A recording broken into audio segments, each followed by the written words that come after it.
तो नमस्कार दोस्तों, परमा एजुकेशन के यूट्यूब चैनल पे आप सभी दोस्तों का स्वागत करते हैं। आज की जो क्लास होने वाली है बहुत ही जबरदस्त और यहाँ पे महत्वपूर्ण होने वाली है, क्योंकि आज की क्लास में हम बात करेंगे सी टेट गणित के पेडागोजी के आधार पे टैग वर्ड और यहाँ पे की वर्ड को प्रयोग करते हुए हम लोग प्रश्नों को सॉल्व करेंगे। क्योंकि जिनका भी यहाँ पे गणित में कम स्कोर आता है उनके लिए आज की क्लास जो होने वाली है टैग वर्ड और की वर्ड के आधार पर सॉल्व करने का तरीका उनको पता चल जाएगा, जिससे वो अपने एग्जाम में बेहतर स्कोर साबित कर सकते हैं। तो शुरू करते हैं आज के पहले प्रश्न से। लेकिन आगे बढ़ने से पहले बता दें कि जितने वीडियो ने अभी तक हमारे चैनल को सब्सक्राइब नहीं किया तो सब्सक्राइब करके एक बार शेयर कर दीजिए अपने अपने ग्रुपों में, और साथ में टेलीग्राम चैनल को ज्वाइन कर लीजिएगा, जहां से आप लोगों को पीडीएफ मिल सकते हैं क्लास के बाद। तो शुरू करते हैं आज के पहले प्रश्न से। याद रखिएगा, हर एक प्रश्न को आप लोग सीख लीजिएगा किस प्रकार से टैग वर्ड का प्रयोग करके यहाँ पे प्रश्नों को सॉल्व किया जाता है। तो पहला प्रश्न हमारे यहाँ पे देखिए क्या कह रहा है। क्लास बेहतर लगी आज की तो सब्सक्राइब और लाइक जरूर करिएगा। कह रहा है कि गणित में रचनावादी दृष्टिकोण का प्रमुख उद्देश्य क्या होता है। सबसे पहले बात तो यहाँ पे करा रचनावादी। रचनावादी का मतलब होता है निर्माण करना। दृष्टिकोण का मतलब होता है कि निर्माण करने के लिए आपका नजरिया कैसा है। प्रमुख उद्देश्य क्या होता है। तो पहला यहाँ पे देखिए क्या कर रहा है कि छात्रों को परंपरागत तरीके से गणित में सूत्र रटवाने की बात कर रहा है। टैग वर्ड का प्रयोग करेंगे तो ये नेगेटिव वर्ड है, रटवाना आपका, और सूत्र रटवाना ये आपका नेगेटिव हो जाएगा। दूसरा कह रहा है कि छात्रों को पूर्व ज्ञान के आधार पर नए गणितीय संकल्पनाएं विकसित करने में मदद करना। सबसे पहली बात यह है कि जो क्लास में बालक आते हैं 1 से लेकर 5 तक के, उसमें जो बालक होता है वो अपने पूर्व ज्ञान को लेकर आता है, यानी अपने परिवेश में सीखी हुई ज्ञान को लेकर आता है। तो शिक्षक को उसको माध्यम बनाकर सिखाने का प्रयास करना चाहिए, ये आपका पॉजिटिव है। नेक्स्ट कह रहा है कि छात्रों को केवल प्रश्नों को याद करने के लिए कहना चाहिए। याद करना और केवल शब्द आपका निगेटिव वर्ड है, इतना याद रखिएगा। नेक्स्ट हमारा कह रहा है कि अध्यापक द्वारा सभी नियमों की बात कर रहा है, सीधे पढ़ाना, छात्रों को याद करने पर जोर देना, ये भी आपका एक निगेटिव वर्ड है। तो यहाँ पे आपने देखा कि यहाँ पे पहले में सूत्र रटवाना निगेटिव है, दूसरे में तो आपका पॉजिटिव है, तीसरे में कह रहा है कि केवल प्रश्नों को उत्तर याद कराना, ये भी आपका निगेटिव है। चौथा कह रहा है कि सभी नियमों को सीधे पढ़ाना, यानी जो नियम है उसे ही पढ़ाने के लिए, याद करने के लिए जोर देने की बात कर रहा है, जो कि नेगेटिव है। तो पॉजिटिव आपका जो बचा आपका यहाँ पे ऑप्शन नंबर यहाँ पे दूसरा सही होगा। पूर्व ज्ञान के आधार पर उसे नई गणितीय संकल्पनाओं को सिखाना। पूर्व ज्ञान का मतलब होता है जब बालक परिवेश में रहता है तो कुछ गणितीय क्रियाएं करता है, जैसे सब्जियां, फल, टाफियां खरीदता है, उसके आधार पर उसे सिखाने का प्रयास करना चाहिए। ऑप्शन नंबर बी था। अगर इसकी व्याख्या की बात करें तो व्याख्या में बता रहा रचनावादी जो होते हैं का मानना है कि छात्र स्वयं के अनुभवों और पूर्व ज्ञान के आधार पर नई समझ बनाते हैं। गणित में यह दृष्टिकोण छात्रों को संकल्पना समझने में विकसित करने का एक अवसर देता है। आगे बढ़े अगर हम दूसरे प्रश्न पे, तो दूसरा प्रश्न और भी बेहतर है। ये हमारा करा कि जब एक छात्र बार बार जोड़ में भूल करता है तो शिक्षक को क्या करना चाहिए। यहाँ पे देखिए एरर एनालिसिस कर रहा है, मतलब जो भी गलतियां कर रहे हैं उसकी पहचान किस प्रकार से करनी चाहिए। पहला करा है छात्रों को सजा देनी चाहिए। सजा देना एक नेगेटिव वर्ड है, इसे भी याद रखिएगा। दूसरा कह रहा है कि छात्र उत्तर पुस्तिका फाड़ देनी चाहिए। देखिए छात्र को की जो उत्तर पुस्तिका उसे फाड़ देंगे तो बालक में आपके प्रति रोष हो जाएगा, ये भी आपका एक नेगेटिव पॉइंट है। तीसरा कह रहा है छात्र की गलतियों का विश्लेषण करें, मतलब जानने का प्रयास करें, कारण समझने की कोशिश करनी चाहिए, ये आपका एक पॉजिटिव है। चौथा हमारा कह रहा है छात्र को दोबारा से सभी प्रश्न हल करने के लिए कह देना चाहिए।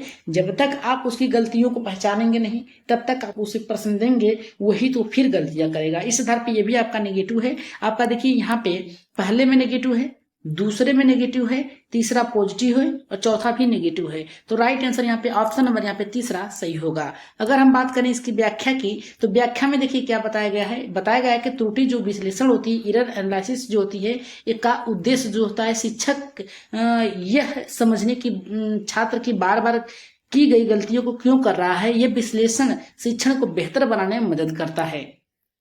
अगर हम बात करें तीसरे प्रश्न की, तीसरा प्रश्न बहुत ही बेहतरीन है। ये राष्ट्रीय पाठचर्या की रूपरेखा 2005 से एनसीएफ की है।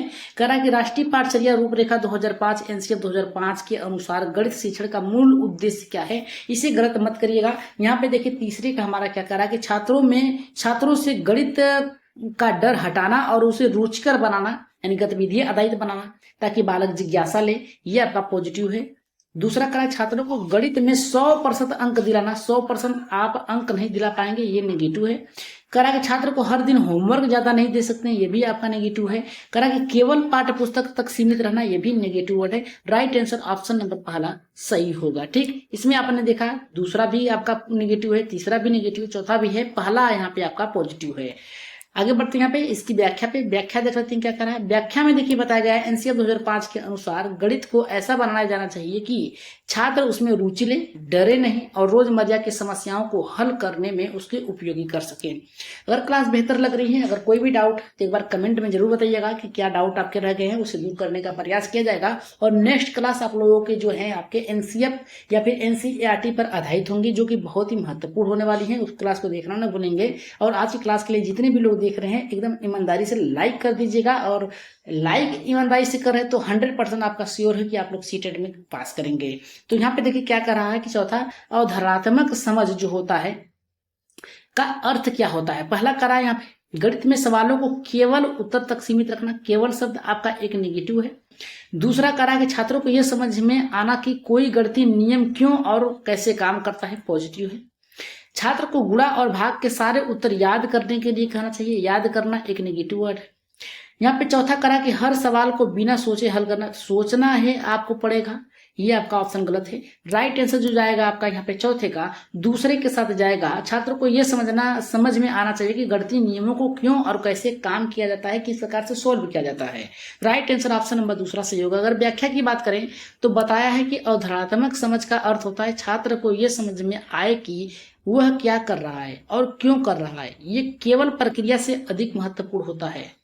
आगे बढ़ते हैं यहाँ पे 5वें प्रश्न पे। 5वां देख लेते हैं क्या कर रहा है। देखिए ये प्रश्न बहुत ही महत्वपूर्ण है और इसमें आप जानेंगे किस प्रकार से बच्चा सोचता है और समझता है और इसके बाद उत्तर देता है। कह रहा है पुनः मूल्यांकन। पुनः मूल्यांकन का मतलब दोबारा से मूल्यांकन करना। रिम यहाँ पे कह रहा है कि रिम डायल जो होता है टीचिंग कब आवश्यक होती है। पहला कह रहा है कि जब छात्र पूर्ण अंक लाते हैं। दूसरा कह रहा है कि जब कोई छात्र किसी विशेष संकल्पना में कठिनाई का सामना करता है। और तीसरा कह रहा है कि जब छात्र शोर मचाते हैं। चौथा कह रहा है कि जब शिक्षक की छुट्टियां होती हैं। छुट्टियां होनी, शोर मचाना, अंक पूर्ण लाना, ये आपका गलत होगा।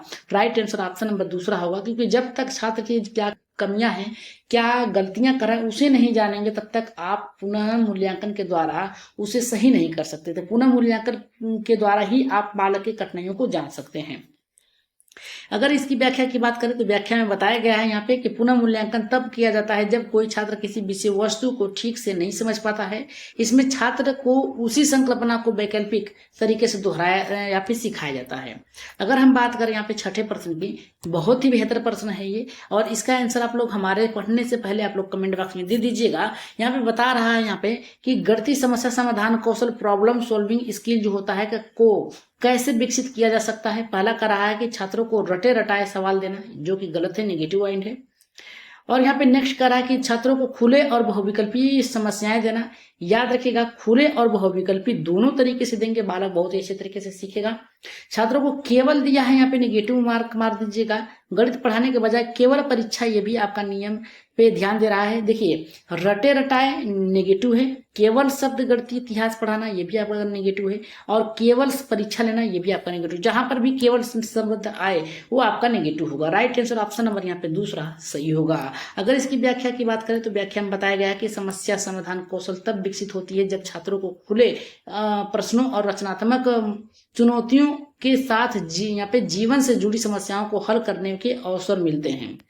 अगर हम बात करें यहाँ पे नेक्स्ट प्रश्न 7वें की, तो इस क्लास के लिए, आज की क्लास के लिए एक बार लाइक कर दीजिएगा सभी लोग और शेयर कर दीजिएगा अपने अपने ग्रुपों में।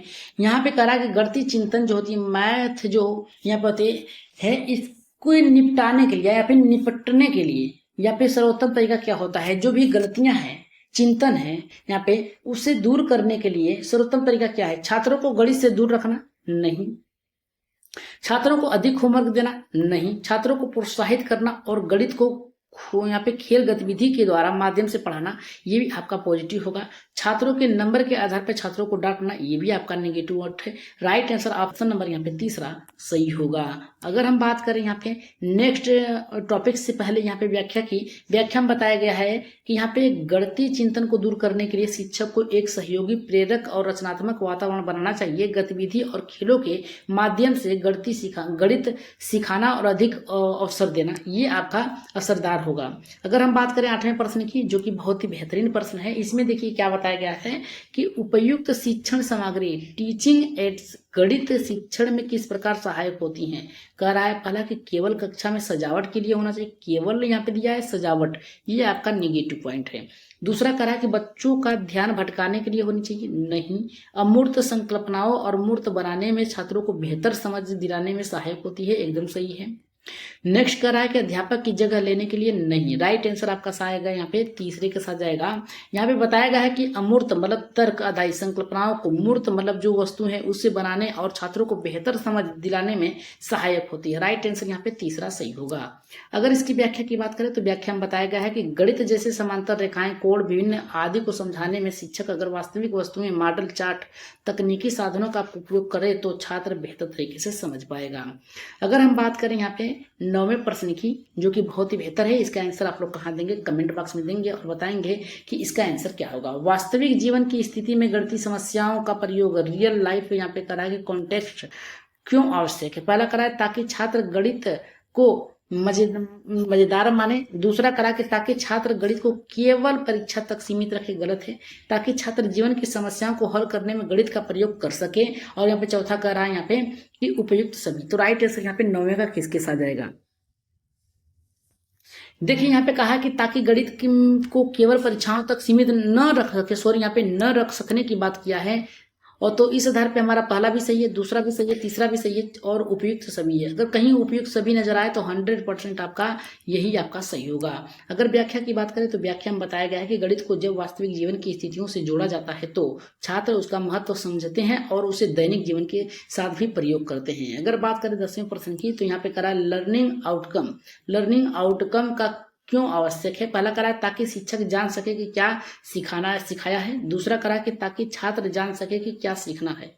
और तीसरा करा कि छात्र शिक्षा प्रणाली मूल्यांकन कर सके। चौथा करा उपयुक्त सभी। तो 10वें का राइट आंसर यहाँ पे क्या होगा।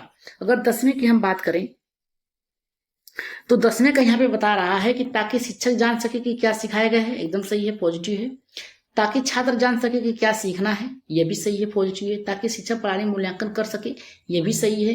इस आधार पे हमारा राइट आंसर चौथे के साथ जाएगा। अगर इसकी व्याख्या की बात करें तो व्याख्या में बताया गया है कि लर्निंग आउटकम यह तय करते हैं कि छात्र किस स्तर तक कोई संकल्पना सीखी है और यह शिक्षक छात्र मूल्यांकन तीनों के लिए मार्गदर्शक हो सकता है। अगर हम बात करें यहाँ पे 11वें प्रश्न की तो 11 करा कि किसी छात्र ने बार बार यहाँ पे अनुपात की परिभाषा को गलत लिखा, शिक्षक को क्या करना चाहिए। छात्र को मारना चाहिए, नेगेटिव पॉइंट काट दीजिए। छात्र को पूरी किताब फिर से रटवानी चाहिए, रटवाना भी नेगेटिव पॉइंट काट दीजिए। छात्र को बातचीत के माध्यम से समझाना चाहिए और ताकि अनुपात का वास्तविक अर्थ क्या है, पॉजिटिव है। छात्र को गणित से हटा देना चाहिए, गलत है। राइट आंसर ऑप्शन नंबर तीसरा आप लोगों का सही होगा। अगर व्याख्या की बात करें तो इसमें बताया गया है कि शिक्षक को चाहिए कि छात्र के संवाद कर चित्रों या जीवन से जुड़े उदाहरण के माध्यम से अनुपात का अर्थ बताएं। अगर हम बात करें यहाँ पे नेक्स्ट प्रश्न जो कि यहाँ पे 12वां है, ये करा कि बहुस्तरीय शिक्षण जो होती है, मल्टी लेवल टीचिंग का प्रयोग कब होता है। पहला करा कि जब सभी छात्र समान गति से सीखते हैं। समान गति से एक साथ नहीं सीख सकते हैं, इतना याद रखिएगा, ठीक। और दूसरा करा जब कक्षा में विभिन्न क्षमता वाले छात्र होते हैं, यहाँ पे कह रहा है, जो कि एक पॉजिटिव है। कह रहा कि जब केवल एक छात्र कक्षा में हो, ये भी गलत है। जब शिक्षक की इच्छा हो, नहीं। राइट आंसर यहाँ पे ऑप्शन नंबर यहाँ पे दूसरा सही होगा। जितने भी लोगों का दूसरा एकदम करेक्ट होगा। अगर हम बात करें व्याख्या की तो ये बहुस्तरीय शिक्षण का उद्देश्य ये अलग अलग गति से सीखने वाले छात्रों के लिए क्षमता अनुसार शिक्षण का प्रयोग किया जाता है। अगर हम बात करें 13वें प्रश्न की, जो कि बहुत ही बेहतर प्रश्न है, कह रहा है कि खेल आधारित शिक्षण गणित के लिए क्या उपयोगी। पहला करा कि इससे छात्र गणित डरने लगते हैं, जो कि गलत है। इसमें छात्र ध्यान नहीं देते हैं, जो कि गलत है। इससे गणित संकल्पनाओं रुचिकर और व्यवहारिक बनाती है, पॉजिटिव है। इससे छात्र केवल खेल में व्यस्त रहते हैं, जो कि नेगेटिव है। राइट आंसर ऑप्शन नंबर यहाँ पे तीसरा सही होगा। अगर हम बात करें यहाँ पे इसकी व्याख्या में बताया गया है कि खेलों के माध्यम से पढ़ाने में भागीदारी बढ़ती है और अमूर्त संकल्पना सरल हो जाती है।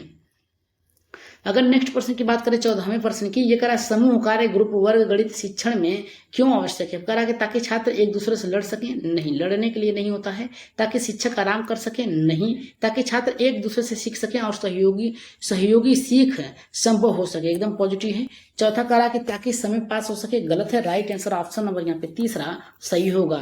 जितने भी लोगों का तीसरा एकदम सही है। अगर व्याख्या की बात करें तो व्याख्या में बताया गया है कि समूह कार्य के माध्यम से छात्र एक दूसरे के दृष्टिकोण को समझते हैं और सहयोगी रूप से सीखते हैं, संकल्पना को बेहतर तरीके से समझ पाते हैं। तो चलिए आज की क्लास का लास्ट प्रश्न है, जिसका आंसर आप लोगों को कमेंट बॉक्स में देना है और बताएंगे कि आज की क्लास आप लोगों को कैसी लगी। करा गणित में उच्चतर क्रम को चिंतात्मक क्षमता, हाई, और यहाँ पे करा कि ऑर्डर थिंकिंग स्किल, यहाँ पे करा हॉट्स कैसे विकसित किया जा सकता है। परा करा केवल रटे हुए प्रश्न, केवल शब्द दिया है, रटे हुए दिए हैं, निगेटिव पॉइंट है। अब 3 प्रश्नों के उत्तर आप लोगों को देना है, इसमें से छाट के कमेंट में।